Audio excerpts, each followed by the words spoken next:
puting beliung yang menerjang wilayah Kabupaten Sinjai mengakibatkan lebih dari 100 rumah warga rusak.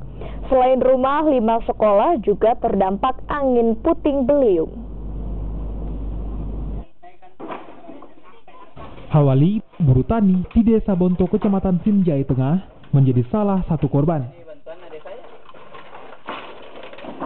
Ia bersama suami dan 2 anaknya terpaksa mengungsi ke rumah keluarga lantaran rumahnya ambruk diterjang angin kencang pada Selasa lalu. Dibantu warga sekitar, Hawali berusaha mengumpulkan puing-puing rumah yang masih dapat digunakan. Hanya saja untuk membangun kembali rumahnya, ia mengaku sulit karena tidak memiliki uang. Di Siwa turun ke cari potong padi di Siwa cari uang. Jadi 2 malam di Siwa baru terjadi begitu. Kapan diperbaiki rumahnya nih? Kalau ada uang ya bantuan diperbaiki.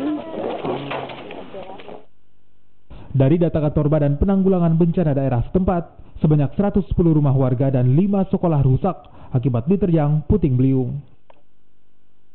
Korban angin puting beliung yang tersebar di 7 kecamatan di Sinjai berharap adanya bantuan untuk mereka.